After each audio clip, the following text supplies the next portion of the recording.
but mostly it's her religiosity, it's her spirituality that she maintains through the social boycotts, through the wars, through the, the times of exile, and then into the days when they have victory, and then she's the teacher, and she's the one who actually continues to bring them into tradition. And lastly, I end on Ieasha. Why? Because she's my namesake. In addition to, we can't leave her out, as the beloved Prophet of Allah sallallahu alaihi wasallam said that Ieasha is like the meat to any dish. So we can mention all of these women, he's like, but she's the meat. And I'm from America, so for us, the meat is extremely important. And I only end on, we know that majority of our Islamic scholarship and Islamic law that we have today comes from the traditions of Ieasha. But lastly, and I'll close on this, the beloved Messenger of Allah, peace and blessings of Allah be upon him, said, take half your deen from Ieasha, which means take half your way of life from her. Right? This is huge. This is huge. In the realms of imams and sheikhs and scholars, and where can we find women in the religious tradition who are carrying on that banner? It's huge. This is take half your deen from her. Right? Amazing. Amazing. Because this goes back to that balance, that yin-yang, the jamali and the jalali, and the establishment, right? The establishment of compassion and peace, and it having a very significant role if we have any hopes in being a balanced civilization and society. Thank you so much. Assalamu alaikum. Wa alaikum assalam wa rahmatullahi wa barakatuh. Allahu Akbar. Excellent. Where you going, Oh, where am I going? This is about 10, 15 minutes, we'll do more questions and answers. But if you all heard what I heard, I mean, they represent the women that they talked about in spirit, knowledge, faith, and confidence.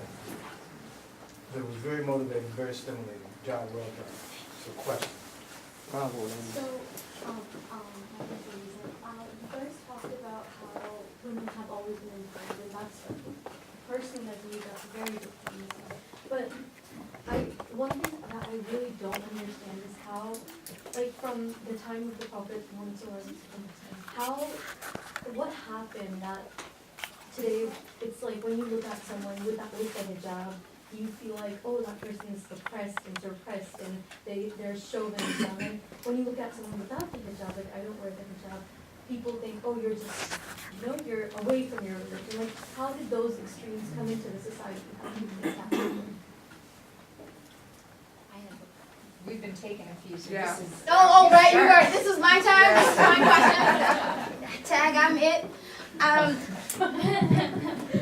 think one of the biggest things, to be honest, there are two things that come to mind, and I'm just going to keep it really blunt. We begin to see, I'm trying to find a nice word to say this. Safe space. Right? Let's be nice. Trying to find a nice politically correct word.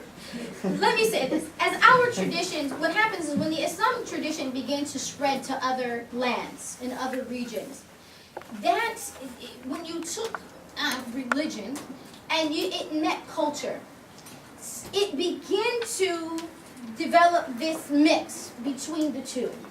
And a lot of that happened because people began to think that sometimes conquerors had more to offer than those who were being conquered, right? So they began to more or less idealize, the oppressed oftentimes, idealize oppressors and conquerors. And so they begin to take on a lot of their ideology and their ways and begin to say, well, now this is the standard. Right? This is the standard of success. Might is right. This is the standard of power. In that, what we found is that they didn't necessarily value women in the same way, particularly women in education.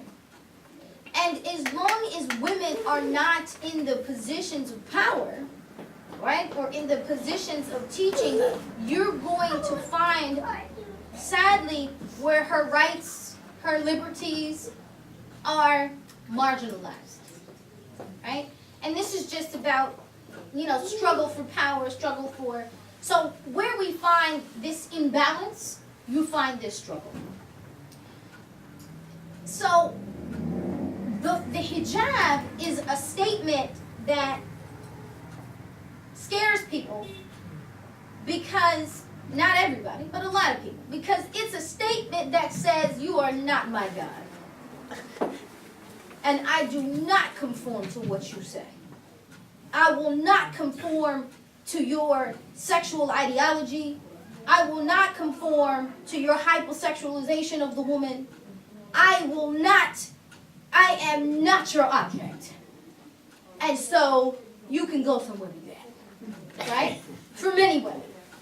That it takes back, and in addition to it scares people because it says, in the age of secularism, like, God, do you have to be so outwardly religious? Like, can you, do you have to be religious in my face?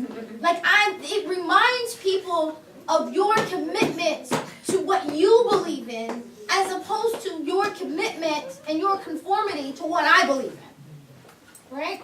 And so that makes people mad, to be honest with you. And so then we begin to, there's an old saying that says when the crow cannot obtain the grapes, he pronounces them sour, right? So it's like, doggone it, we can't control them, that way. So it's really because you're really oppressed, right? You wear that thing on your head because you're really oppressed. And you wear that thing on your head, it's really about male domination. And if you tell a lie long enough, people begin to believe it. But in reality, it was never that. It wasn't that from the beginning, and it's not that today. But it is also a political statement that says, I am committed to Islam as I understand it to be. And so that makes people nervous sometimes. Especially those who would rather you worship capitalism and other things as opposed to, I am your Lord, and stop believing in that unseen stuff. So that's one aspect. As it relates to women being, and then another thing happens. So women who feel empowered or women who feel encouraged and then decide they're going to wear hijab, then it becomes another moment of, well, you must not be as committed, to this. You must not, because you're not choosing to wear your scarf, so you must not be as committed. Or you must, this kind of another aspect of power comes in. And again, it's all about education. And that's, as an African American woman, when our history is in the books, it changes the spectrum from the beginning, as opposed to when someone else is telling us our story. And the same thing goes as it relates to being Muslim women, right? Whether that's and those are three serious identities, right? And so being American and being Muslim, being a woman, that's a lot of narratives that we've got to make sure that we're a part of telling our own story. So somebody else is not dictating what that looks like for us.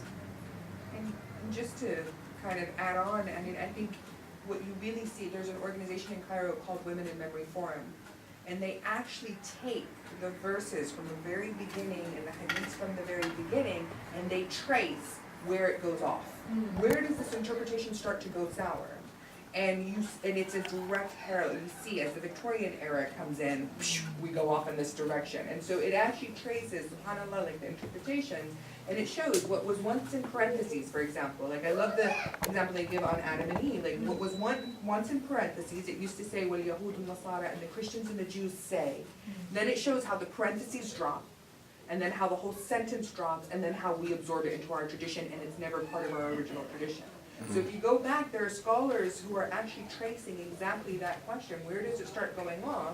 And colonialism is one, consumerism is another. Again, like I said, the moment we decided we could own land was the moment we became separated and detached from Mother Earth, is the moment that we started a war against the feminine.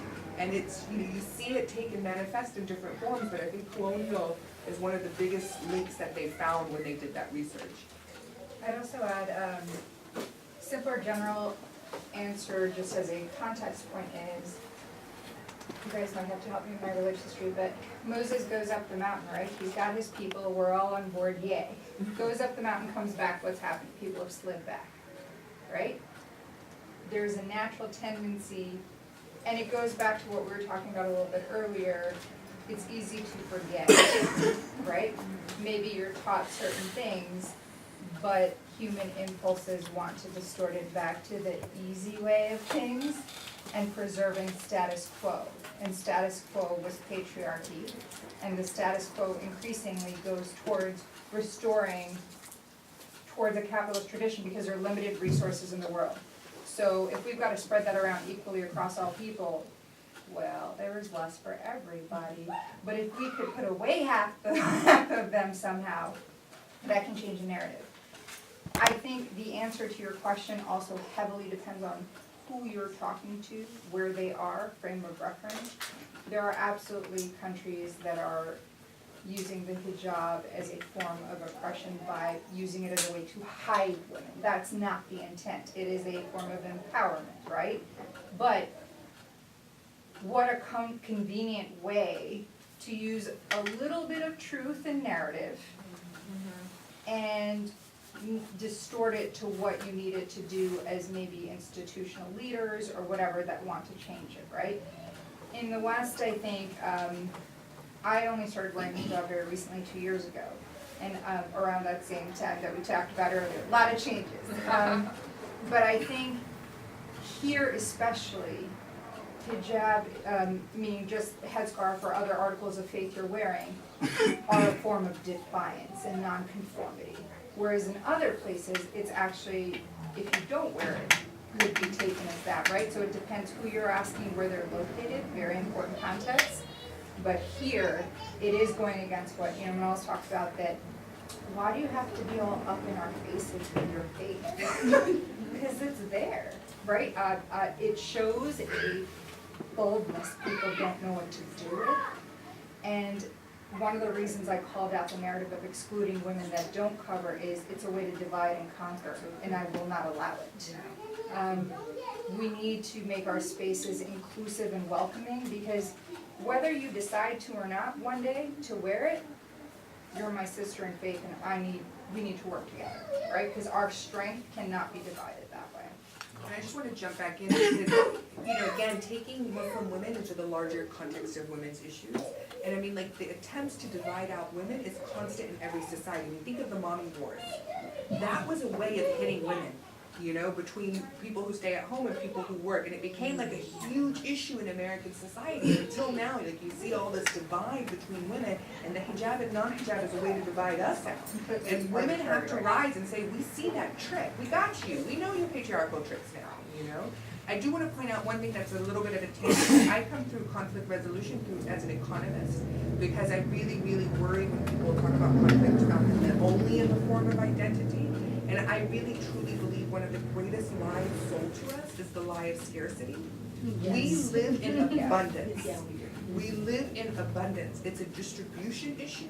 And we've been told over and over, scarcity, scarcity, scarcity, and that's why people start to hoard. That's why identity emerges. But I just, when we were created, again, we were created in the divine, and we're part of that fabric, we were provided for, and we are provided for.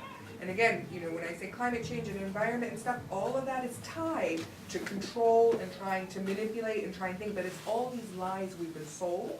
And it's become so innate in us that we continue to always assume that we work from a lens of scarcity. And I really want everyone, particularly women, always operate from a place of abundance. And that is part of faith.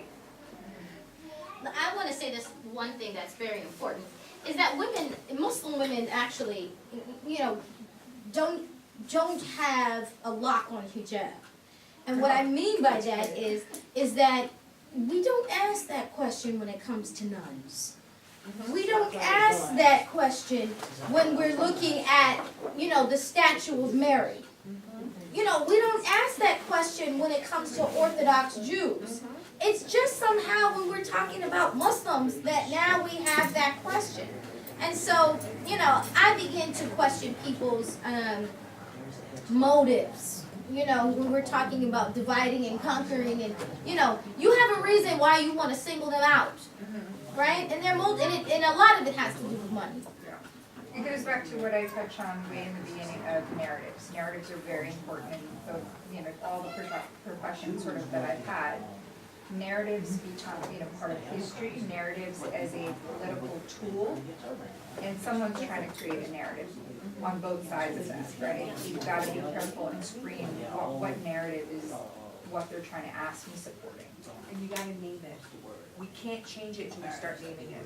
So when people ask that question, you can ask them back, what is your intent with that question? When people, whether it's Muslim or not, why are you wearing hijab? What is your intent of that question? Are you trying to make me uncomfortable in my place of worship? You can ask back, because I think we're so ready to jump and answer that we forget we also have the right to question. So what is your intent when you keep raising this issue? What is your intent when this has become first and center? When the hijab, like I refuse to have the hijab. When people invite me to panels on hijab, I refuse. It is not my issue anymore. I'm just not worried about, why are you always so worried about what's on women's heads? Absolutely. Or how we dress. I mean, it's an don't worry about the issue of like rape or something. Major things that are really hurting other people. Yeah. Like, work on that. Yes. I'm sorry. Assalamu alaikum. Wa alaikum salam. This has been very wonderful for me. In addition to having 2 daughters and 2 grandsons.